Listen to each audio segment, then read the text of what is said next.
So, today I'll be making a few comments about the paper, What's Wrong with Speciesism by Shelly Kagan. There's a lot in the paper, so I'm not going to be responding to everything, but I just wanted to highlight and respond to the things that stuck out to me the most. So, in this paper, Kagan argues against the view, advanced by Peter Singer, that speciesism constitutes a mere prejudice. Kagan says that this was a view he held for many years, but that he now thinks that, contrary to what Peter Singer says, speciesism is not, in fact, a mere prejudice. Kagan claims that Singer has no real argument for why speciesism is wrong, and that instead, he simply just asserts it. Furthermore, Kagan says it's not clear why valuing the interests of humans over the interests of animals, in virtue of the fact that they're human, constitutes any more of a prejudice than valuing the interests of sentient beings over the interests of non sentient beings, in virtue of the fact that they're sentient, as Peter Singer does. Kagan says that Singer is obviously wrong to deny that non sentient beings have interests, and that plants clearly have an interest in being watered.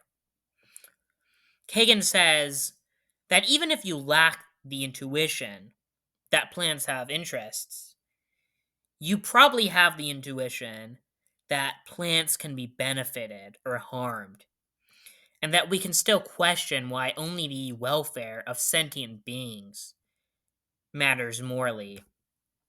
Now, I have to say, I actually don't have either of these intuitions. It doesn't seem to me that plants have interests, and it doesn't seem to me that they can be benefited or harmed either. In fact, that seems incredibly bizarre to me. But Kagan says he's reluctant to deem what he calls sentientism a prejudice, given the view's intuitive appeal, and that he's similarly reluctant to call speciesism a prejudice, given its intuitive force.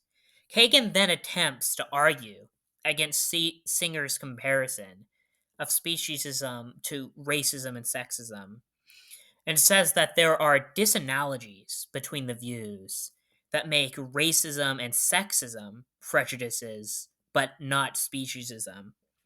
Kagan says that someone is prejudiced if they hold a view on the basis of evidence that they otherwise wouldn't consider adequate. He then says that racists and sexists fit this bill. They attempt to defend their view that other races and the opposite sex are inferior on the basis of empirical evidence that, in Kagan's words, fall far short of meeting the standards that they themselves would normally insist upon when it comes to evaluating this sort of empirical claim. He says that if a speciesist were to do the same thing, that would also constitute prejudice. But he takes it this is not what speciesists usually do. Instead, speciesists defend the inferiority of other species on the basis of an appeal to intuition. And given that these speciesists are willing to accept appeals to intuitions when it comes to other moral matters, they are therefore not prejudiced. Now, as soon as I read this, it was immediately clear to me that there's just an very obvious reductio to this claim, and Kagan noticed this as well. Although he doesn't take it to be a reductio, he says the following. Does this mean that if one were to have the direct intuition that race or sex matter morally, then views to that effect might not be mere prejudices either, provided, of course, that one admits the force of appeals to intuition with regard to other views as well? Yes, I think that would be the right thing to say. Now, this I just take to be a decisive refutation of Kagan's claim. This is an absolutely insane endowment. Any view that entails that one can be racist or sexist without being prejudiced is clearly crazy. It's also worth noting that Kagan's view entails that a flat out Nazi would not be prejudiced, as long as their view was based on an appeal to intuition. So, if someone just so happens to have the moral intuition that Jews don't matter, that we should put them into gas chambers, well, according to Kagan, that person isn't prejudiced. Again, this is just completely absurd. Kagan's conception of prejudice is irredeemably flawed. Kagan then goes on to deny the claim that most humans are speciesists at all. He says the following: Imagine that Lex Luthor is trying to kill Superman with some kryptonite. Superman is in great pain and may soon die. Now remember, Superman isn't human. He isn't a member of our biological species. But is there anyone other than Lex Luthor who thinks this makes a difference? Is there anyone who thinks, oh, Superman isn't human, so his interests should count less than if he were? I doubt it. At any rate, there surely aren't many. Show of hands? Examples like this could easily be multiplied. When E.T., the extraterrestrial, is dying in the movie of the same name, does anyone think, well, he isn't a Homo sapiens, so all of this matters less? I doubt it. Now, I don't think these examples actually demonstrate that most humans aren't speciesist. At best, it demonstrates that humans aren't speciesist against all other species. But you can be speciesist against some species, but not others. By analogy, imagine someone that thinks the interests of white people count more than the interests of black people. However, they don't think that the interests of white people count more than the interests of Asian people. Would this mean that the person in question is not racist? Clearly not. They would obviously still be racist. Now, they wouldn't be racist against Asian people, but they would still be racist. It might be the case that humans aren't speciesists against Kryptonians, but they are speciesist against chickens, pigs, cows, fish, etc. Now, Kagan proposes that most humans, rather than being speciesists, are actually what he terms personists. We place more moral value on beings that are members of species whose typical adult humans are persons. This is why we value an intellectually disabled human with the cognition of a pig over an actual pig. One potential objection to this view that Kagan discusses is what he terms the plague objection. Suppose that a plague hits, killing off tons of humans, with the ensuing result being that most humans left over are severely intellectually disabled and thus non persons. The moral status of severely intellectually disabled humans would suddenly fall to match that of animals, since they're no longer members of a species whose typical adult members are persons. However, Kagan insists that this objection is based on the misunderstanding of the view.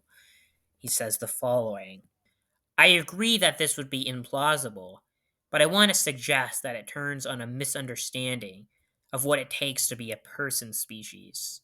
More precisely, it turns on a misunderstanding of the relevant sense of typical. If need be, we can take what follows to be a further specification of the view.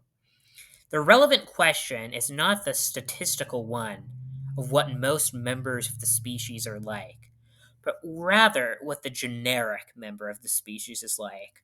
The generic lion has hair, even if some disease leaves most lions bald. Similarly, the generic human is a person, even if some disease leaves few of us that way. Now, I have no idea what generic means here.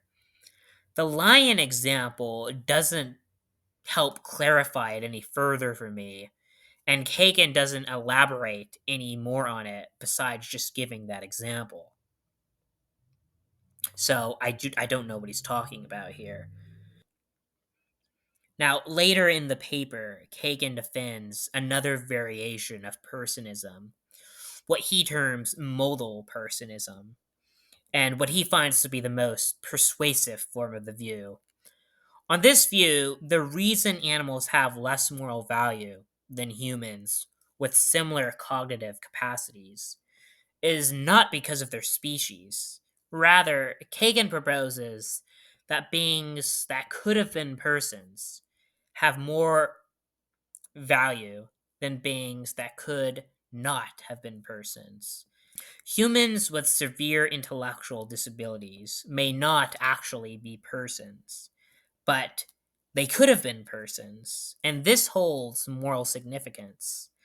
In contrast, animals could not have been persons. Now, could is a modal term, and it's meant here to refer to a metaphysical modality. But I don't actually know what a metaphysical modality is supposed to be. I don't know what it means for something to be metaphysically possible or impossible, and I've really seen no good explanation of this. So again, I just have no idea what Kagan is talking about here. About the plausibility of modal personism, Kagan says the following. Certainly, anyone contemplating following Singer all the way through and utterly rejecting speciesism in all its forms will have to admit that any such position will run afoul of an even larger number of our intuitions. Now, I don't know exactly what R is supposed to mean here. Just the majority of humans? Is is it supposed to include the reader? Because speaking for myself, I do not find anti-speciesism counterintuitive at all. In fact, to me, it seems obvious. My intuition that speciesism is wrong is equally as strong as my intuition that racism and sexism are wrong. None of the reductios people try to throw at anti speciesism I find even remotely compelling. For example, one of the common ones is, oh, well, if you reject speciesism, then you also have to accept that we have an obligation to prevent predation in the wild. Literally, as soon as I considered the issue of wild animal suffering for the first time, it was immediately obvious to me that humans have a moral obligation to intervene in nature to alleviate it. I do not find an antelope being tortured to death via being eaten alive to be any less bad than the equivalent happening to a human with identical cognition. If we have an obligation to stop the latter, we have an obligation to stop the former as well. Similarly, I do not find the ongoing Holocaust we're currently committing against animals to be any less bad than if we were committing a similar Holocaust against humans with identical cognition. We wouldn't accept brutally torturing humans in factory farms so we could eat their corpses, and I think it's equally unacceptable in the case of animals. Anyway, so those were my thoughts on Shelly Kagan's paper, What's Wrong with Speciesism. I'll link the full paper in the description for those of you who are interested in reading it.